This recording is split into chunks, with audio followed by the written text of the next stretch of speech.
The Open Door Home. Learn more right after this.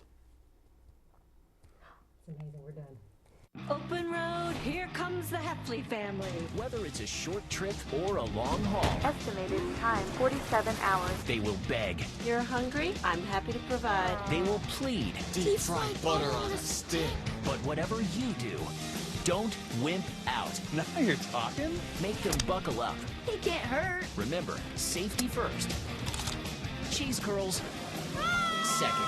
Are you orange?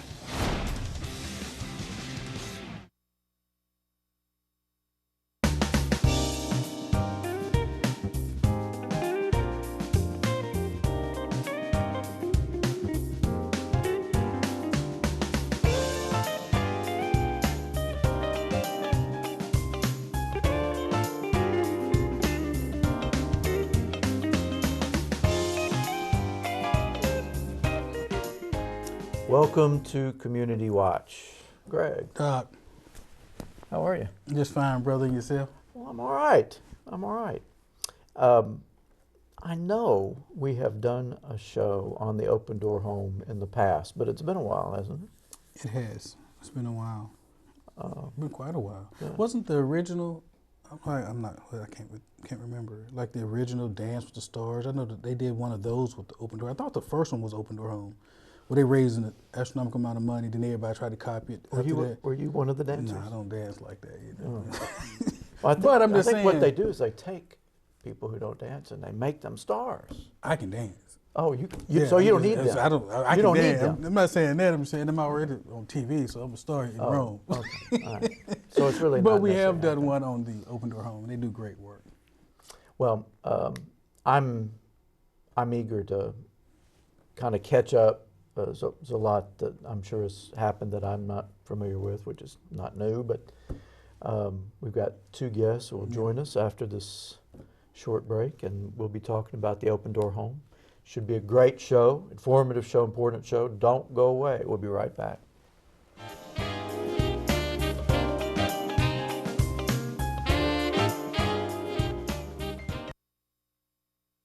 My college offers classes that meet my educational and career goals. with opportunities outside of the classroom. where the faculty know me by name. My college can prepare me for my career. I can earn an associate's degree and transfer credits to a bachelor's. My college is a state college within the university system of Georgia.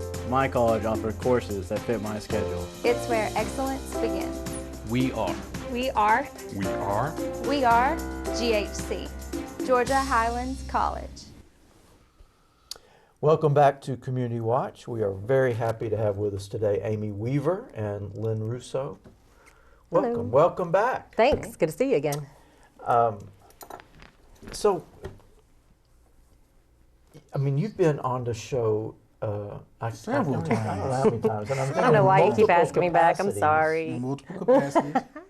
But you have been on the show for the Open Door Home, haven't you? No, I have not. That's our fault. That's okay. That is our fault. I'm not mad at you. Well, we're Thank fixing you. that. We're fixing that. We're doing it now. Yeah. So, I guess we should start with kind of an explanation of what the Open Door Home is for those folks who may not be familiar with it. So what is the Open Door Home? The Open Door Home is a residential facility for kids in foster care. We have two homes. We have a girls' home and a boys' home. Our age range now is age 12 to 18. In the past, the agency has housed younger children, but state regulations have changed and they would prefer to have young children in foster homes, and teens who can be harder to place are placed in residential care facilities. So we have two homes. We try to make as home-like as possible, and we just take care of kids. And I have to say, you know, I'm not big on compliments, but I have to No, say. wait. Let's stop there for a moment. What do you mean you're not big on Well, you know, I can be very critical of What? people You? and things. Yes, just a little. No. Just a little. But I have to admit that over the years, the kids that I have known to come through that home and the great things and the life and opportunities y'all have provided, I mean, I just really think it's once again, one of those unsung hero situation that Rome really doesn't realize that we have, that you do actually have a facility here that kids can actually be in a home environment. Because I do go there quite often, and you can walk in and you smell this home cooked meal and people preparing the meal around a table and sitting around a table, and you're just thinking like, this is a residential facility, but it has the feel. And I've known kids that wasn't ready to leave, and they've said that, I really don't want to go home, but because they just really love being at that place. So y'all have done a great job with the Open Door Home. Yeah. For some of our kids, it's really the first stable environment that they've had where people aren't yelling and there's not violence in the house, there's not any abusive language in the house. So it is a safe place for them. For a lot of kids, it's really the safest place that they've ever been. But we've had, at least, and the guys' Open Door Home, I know that we've had several over the years at camp who have left and done quite well. We've had quite a few at Foundation Camp too. Yeah. But yes, we have. So we could actually do a show with some of those success stories. That would be great. That would be amazing. Well, it's in your court now. All right, all right. You guys make the schedule. Let's do it. So you are the executive director. I am. Yes. So you're in charge of both, the whole business. Mm-hmm. Mm-hmm. The executive director's job description contains a little bit of everything. Grant writing, HR, supervision, making sure that we're following the state regulations, all of those things. Yeah. I've been the executive director of a couple of different agencies over the years, and this is by far my favorite. I love working with these kids. They're amazing and gifted, and they have so much talent, and people kind of assume that because they're in foster care that they're marginalized kids, and it's just not. They're smart, they're talented, artistic. They're amazing. So. Well, I have a lot of questions, but I guess the first one that comes to mind, and you brought up grants. What is the funding source? We receive funding from the state per diem. Each child would get paid so much per night that we house them overnight. So that over the years has been the bulk of our funding. Right now, we're not taking in enough funds to cover all of our costs through that process. So we're doing a little bit more fundraising and looking into some other grant sources just to try to diversify our funding a little bit where we're not so dependent on having a full house in order to pay the bills. So is that an ongoing concern? It's more recent. In the last probably 4 or 5 years, our numbers have been trending downwards. A lot of communities are trying to keep their kids closer to their home county, which is good because then they're closer to their family and natural supports.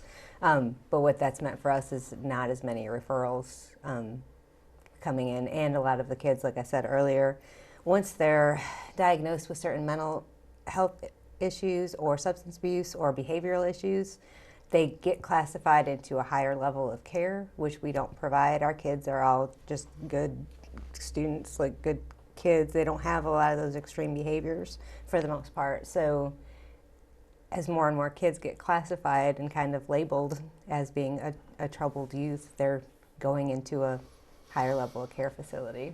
And a lot of those are in the Atlanta area and Macon area. Mm. And the age has shifted. Mm-hmm. As I can remember, way back when I graduated from college, way back in the day, I worked for DFACS and I placed some children. And I placed children at Open Door Home back then, and babies. One of the offices now used to be a nursery, like infants. We don't take children under the age of 12 without a waiver anymore. And sometimes we'll get a sibling group where there might be like a 10-year-old with some older siblings, and they'll house them together with us, so at least the siblings can stay together. But for the most part, we're 12 to 18. Well, that makes me wonder are there enough foster families to take in those younger kids? No. So where do they go? You go to other throughout counties. Georgia. Honestly, throughout Georgia. Yeah. I've known a family that. And that's better? No, not to be better, but I've known a family that the child was as far as Brunswick, and so You know, so doing family visits, you know, visiting your parents when you were in Brunswick and your parents are here in Rome. I mean, it was just, they're dispersed throughout the state of Georgia, wherever they can find appropriate housing for them. I can't remember the most recent. There was over 400 foster kids in they're foster still, care. They're still right around hovering around the $400 in Floyd County. 400 kid mark. In what area? In Floyd County. Just for Floyd. Just in for this Floyd. county alone? That's crazy. And the majority of them are out of county. But there are like 14,000 in the state of Georgia in foster or adoptive care waiting. So, and 400 of those are just here. Yeah.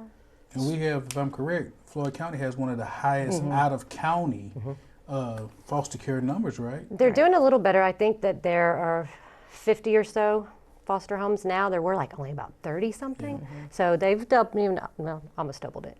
But if those houses could take 3 kids each, we're still not there yet. So got a lot of work to do.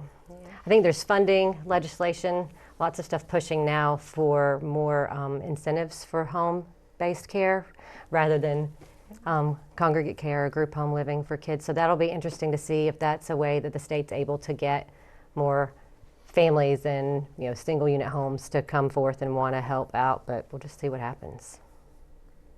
Well, I don't know. It just seems like the Open Door Home does such a great job that it would be good to have a few of those kids there that didn't have an option.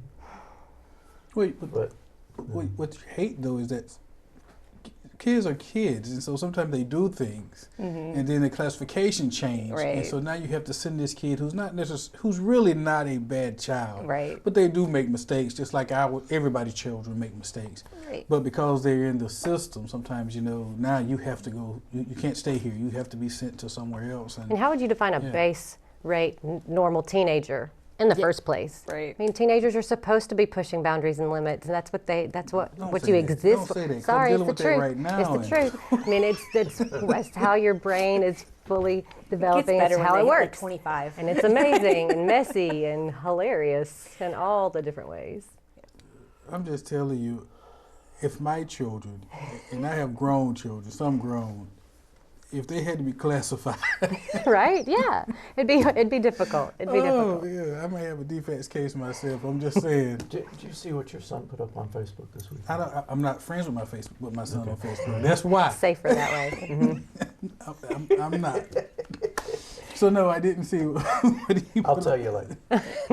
Yeah, and some of the behaviors that you're talking about, when you think about the history on most of the kids that we have, all of them have childhood trauma to some degree, some of it worse than others, but when you have that kind of trauma when you're young and you're trying to navigate and figure out, and now you're not with your parents and you're in a new place, when they don't have behaviors, I'm more worried about them than they are. Well, you bring up an interesting area, because lately I've been looking at a lot of ACEs, acute childhood trauma, and all of these things, and the research is remarkable.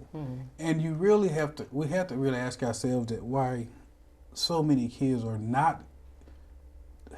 don't have access to proper mental health. And I mean kids that we think are just normal kids. Really, some of our normal kids, quote unquote, have been exposed to trauma, several traumatic experiences, and they're receiving no type of help. And I actually believe we have kids working at the alternative school. I actually believe we have kids walking around in our schools now, some with PTSD. Absolutely. And they're not being diagnosed, they're not being treated. And so it's just very depressing that, you do have so many kids that are experiencing trauma. But as a society, I don't know if we really want to address childhood trauma. We just they're resilient, they'll be fine, whatever, but that's not true. Kids really suffer from stuff. Yeah, a lot of the research shows to some chronic health problems that are directly related to exposure to trauma as a child. When you look at the numbers of kids that do have some kind of traumatic event, it's overwhelming. Some people consider coming into protective custody through the state in and of itself a traumatic enough event, because you're being pulled from family against your will, or because of a safety issue, so that alone. I think if primary care providers, physicians, pediatricians worked scales into their every visit, to try to find out, because a house fire happens between your 2-year-old and your 3-year-old checkup, and you don't know that happened to a child, then you're not addressing a trauma that's very real.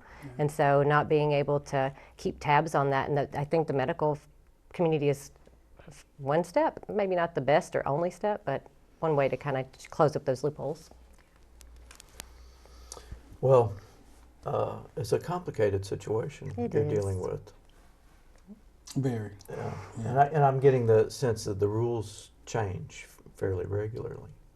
Or not quickly enough to support the needs. It's kind of either or, you know? Yeah.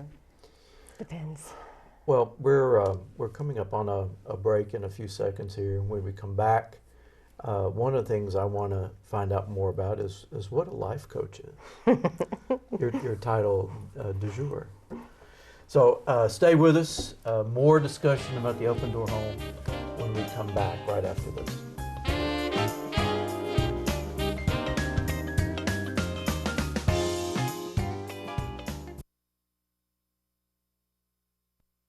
If you're looking for a new pet that your family will cherish every day, consider adopting from a shelter.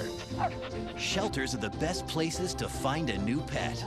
That's where you'll discover healthy, loyal, and loving animals, eager to become a part of your family. A person is the best thing to happen to a shelter pet, so bring home your new buddy today. To find out more, visit theshelterpetproject.org. Welcome back to Community Watch. We're having a conversation with Lynn Rousseau, who is the Executive Director of the Open Door Home, and Amy Weaver, life coach. What is a life coach? You gotta ask my boss. I don't really know. We jokingly call her our adulting specialist. She's like, but I don't know how to adult. And you guys know me well enough to know that that's pretty much the truth. But I am willing to learn and teach kids along the way. So my role is to hopefully help older kids who are at risk of transitioning out with no resource or family member or just support system, mentor, community, help them figure out what they're gonna do and what that looks like. And can you change do you know how to check oil in your car? Have you ever pumped gas? How do you go to the bank? All of those things we just assume people just learn like poof. Yeah. I'm having to remember how I learned that. I also will be helping kids learn to drive, which is hilarious. I'll let you know what we'll be driving so that you'll know to stay away.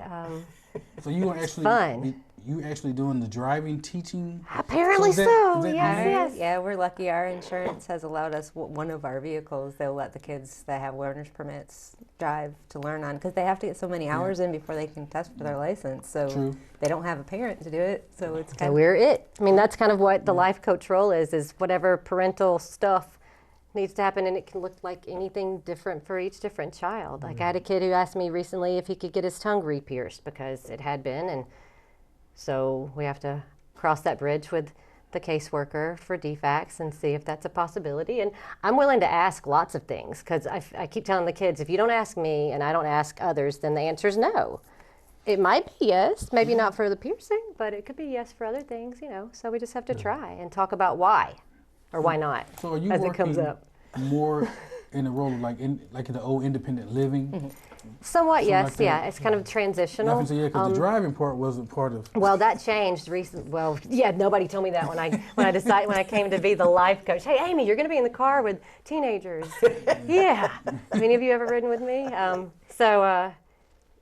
Apparently, within the last few years maybe now, the state had tried to free up some of the rules so that it would be more supportive for kids so they could have more normalcy. They called it their reasonable and prudent parenting standards. Yeah. And as part of that, they made it so group home staff and foster parents could actually go to the driver services offices in their communities and advocate for the kids to be able to get their learner's permits or IDs without having to drag their case manager, who may be across the state like we talked about before, to get those things done. But you have to have birth certificate or a copy, social security card, and all sorts of other proof of who you are and why you support the child. But locally, I have to give a plug to our local DDS because I walked in and was like, okay, how do we do this? How do we make this happen? I know that the law says we can, but what's going to make you feel good about it? How can we get the kids in here and get them, on the road? As scary as it sounds to me, I'm still moving forward for them.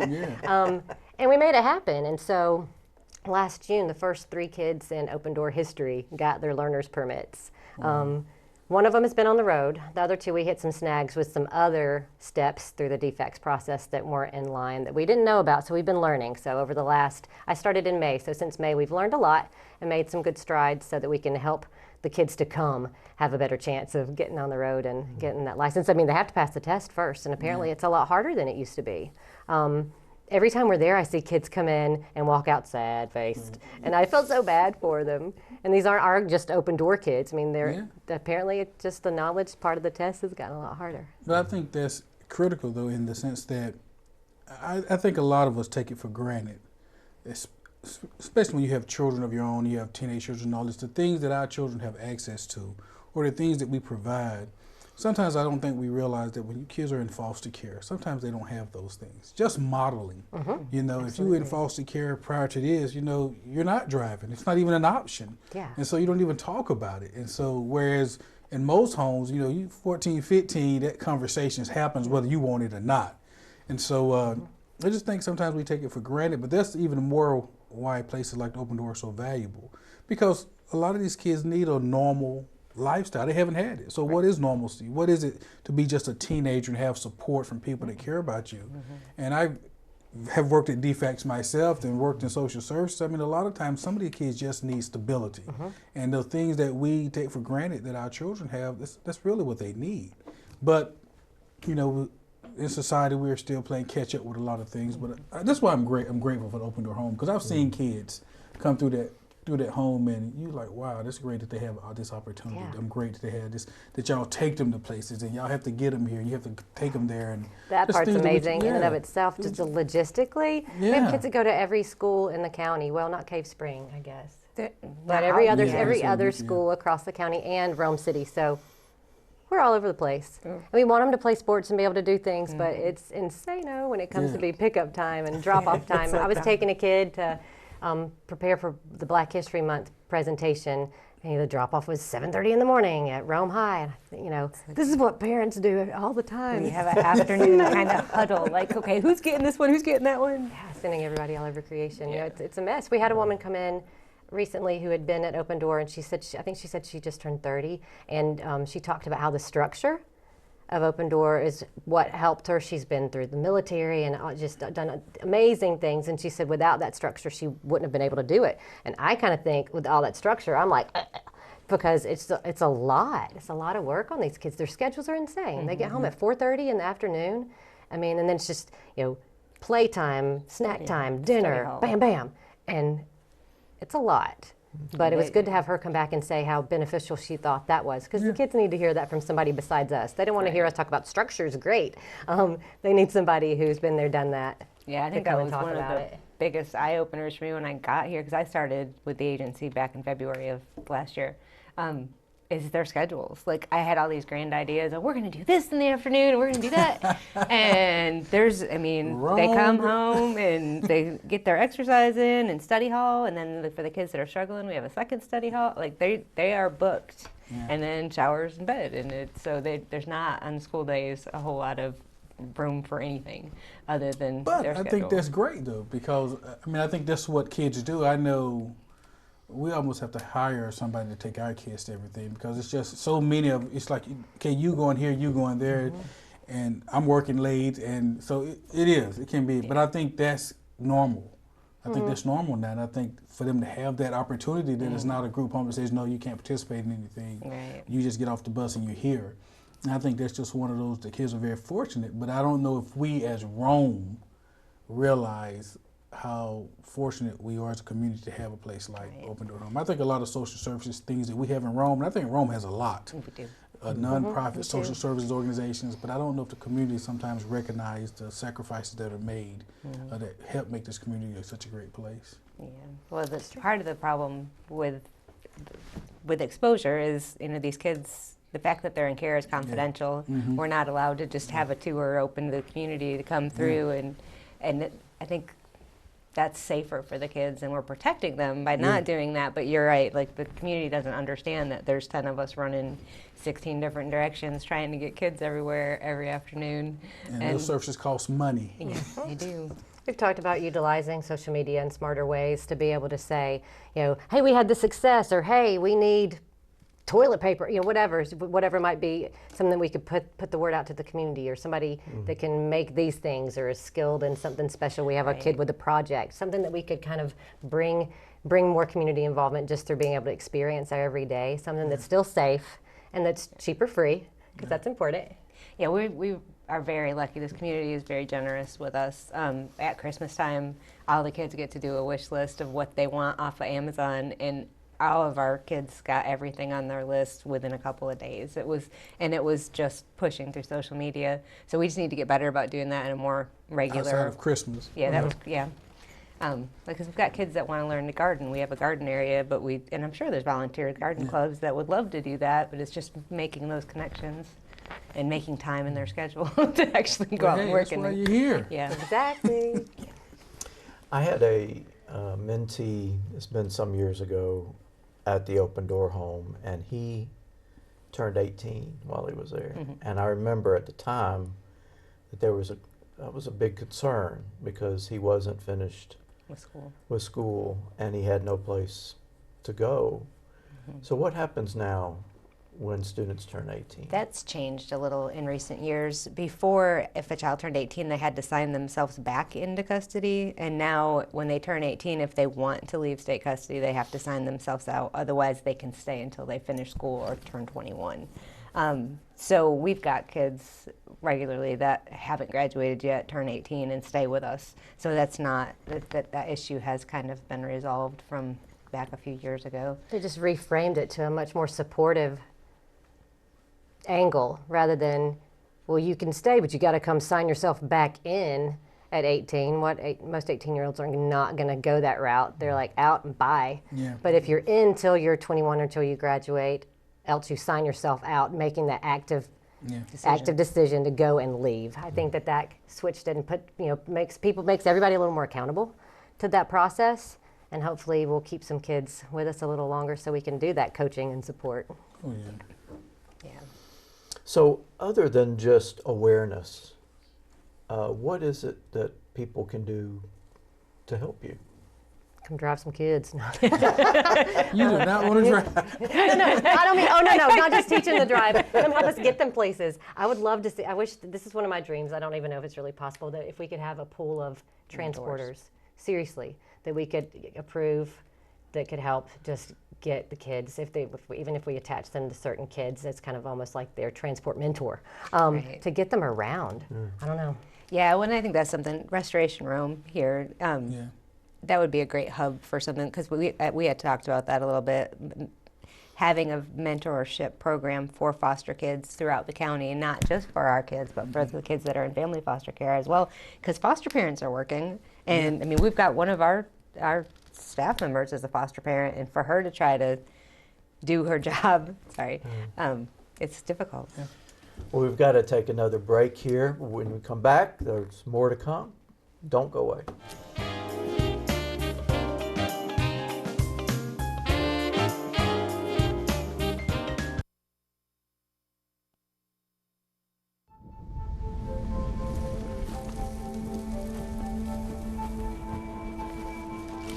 Eva Marie smoked 12,000 packs of cigarettes over 15 years. She quit, and now there's a new lung cancer screening that could save her life. You stopped smoking. Now start screening. No matter how much you smoked, early detection could save you. Talk to your doctor or learn more at savedbythescan.org. Welcome back to Community Watch. If you want to help the Open Door Home, you can go to their Facebook page, Open Door Home, or you can call 706-232-6662. Thank y'all. Thank you. And thank you for being with us this time on Community Watch. We'll see you next week. Bye.